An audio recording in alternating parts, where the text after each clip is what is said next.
Okay mga kababayan, Chris Ulo po at welcome back po ulit dito sa ating YouTube channel.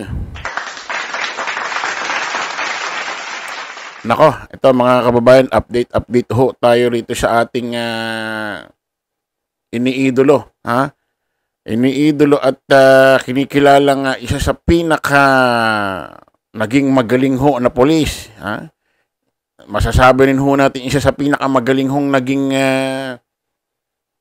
PNP chief. Naging pangulo ho ng Philippine National Police. Kasi nga, sabi ko ho sa inyo mga kababayan, bihira ho ang mamuno sa Philippine National Police bilang pangulo or PNP chief na talagang tumatatak ho sa puso't isipan ho ng mamamayang Pilipino. Kaya ito hong si dating PNP chief Nicolas, General Nicolas Torre III ay hindi na ho malilimutan ito ng mamamayang Pilipino. Talagang umukit na ho mga kababayan. Talagang nakabuo ho siya ng sariling mga follower, mga nagmamahal, supporter. Ito mga kababayan, sa unang pagkakataon nagsalita na ho si General Nicolas Torre III. Itong dati nating PNP chief na kung saan nagsalita na ho sa unang pagkakataon sa ginawa hong pagsibak sa kanya ni Pangulong Bongbong Marcos, mga kababayan.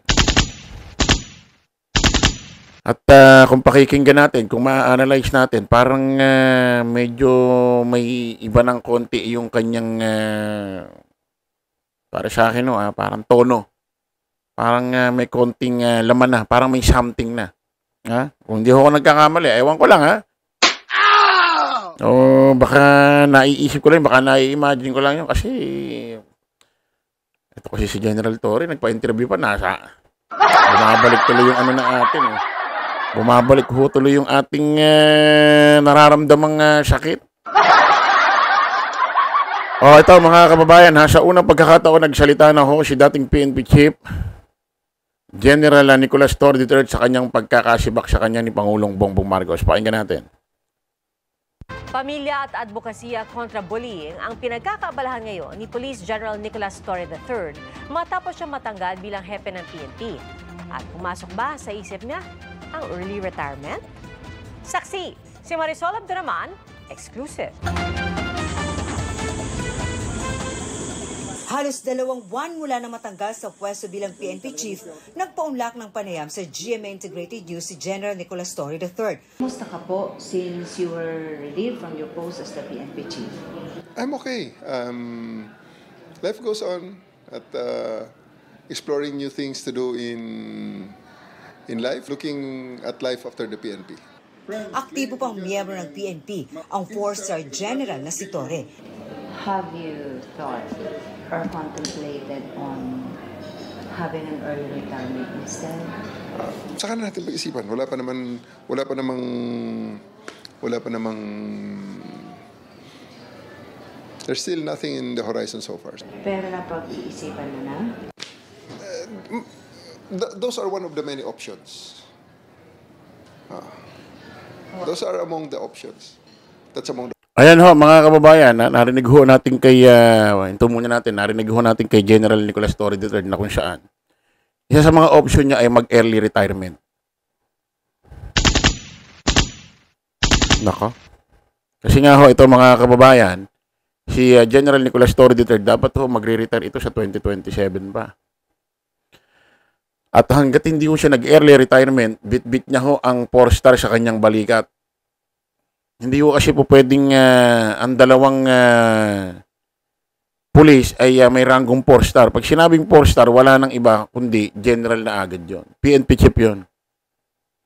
Kaya hanggang ngayon ho, mga kababayan, itong ating bagong PNP chief na si General Nartates ay 3-star pa rin ang kanyang bitbit sa kanyang balikat.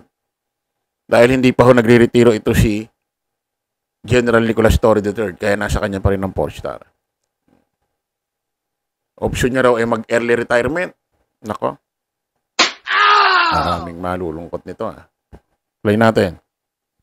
Among the options na available sa atin. Nang tanungin kung bakit naisip niya ang early retirement, Maraming gawin, and then let's observe first before we make the decision. Ano ba talaga ang rason o sa tingin mo ang rason kung bakit ikaw ay nililiw? Hindi ko alam. Okay? Wala akong masabi dyan sa regarding that matter. Di tanungin niyo kung sino nag-rib sa akin at kung ano ang basehan. I think the President have already spoken about it in his podcast. Ayan mga kababayan ha. According kay General Nicolas Torre III, hindi niya raw talaga alam kung bakit siya sinibak.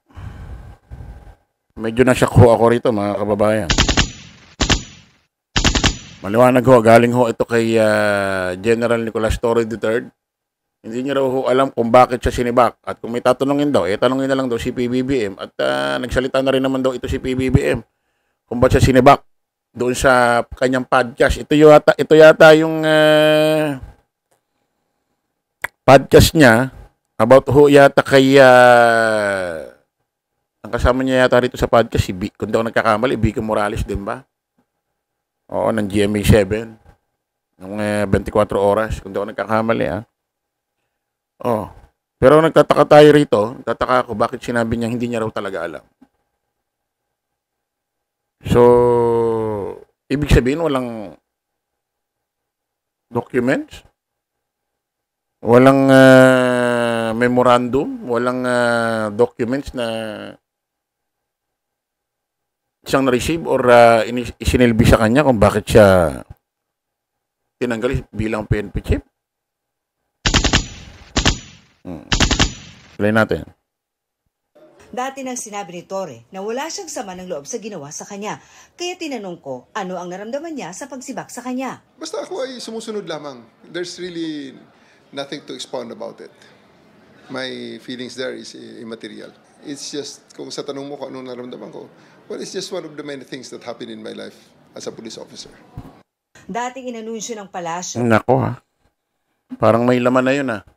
O tama itong nagsasalita rito sa 24 oras, itong si Vicky Morales. Dati kasi sinabi niya hindi raw siya nasaktan sa pagkakasibak sa kanya ni Pangulong Bongbong Marcos bilang PNP chief. Pero kung tatanungin daw siya kung ano naramdaman niya nung tinanggal sinibak siya ni PBBM, ano ba yung sabi niya? Ito sa pinakamaraming bagay na nangyari sa kanyang buhay. Tama ba? Pakinggan nga natin ulit.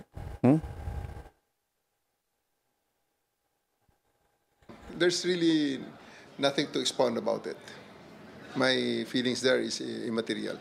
It's just, pakinggan natin sa tanong mo kung anong naramdaman ko, well, it's just one of the many things that happened in my life as a police officer.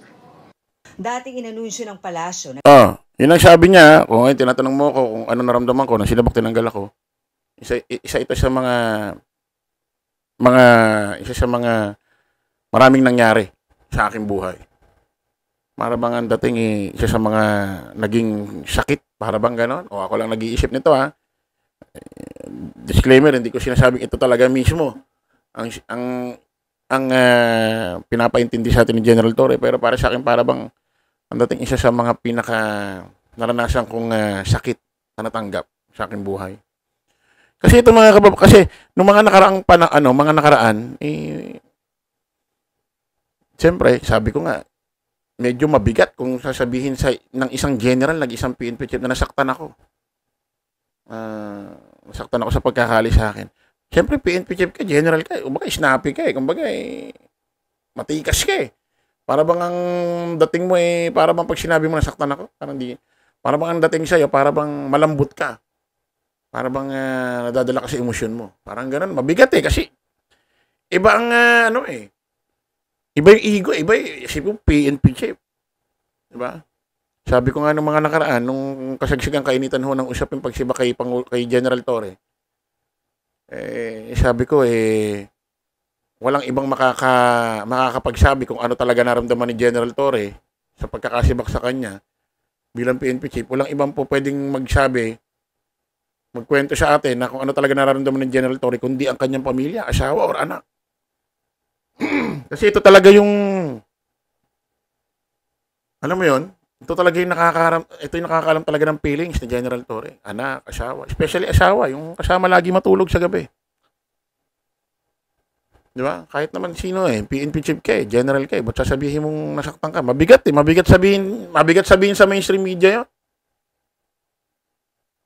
Pero ako talaga nararamdaman ko nasaktan siya. At sabi pa rito ni General Torre, sinusunod ko lang kung anong utos sa akin. Yung lagi niya pinaulit-ulit, di ko alam kung anong ibig niya sabihin doon. Sinusunod ko lang kung anong sinasabi, inutos sa akin. Ito kasi si General Torre, nagpa-interview pa.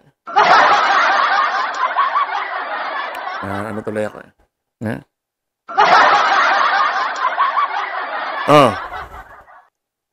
para sa akin, ako naniniwala ko nasaktan to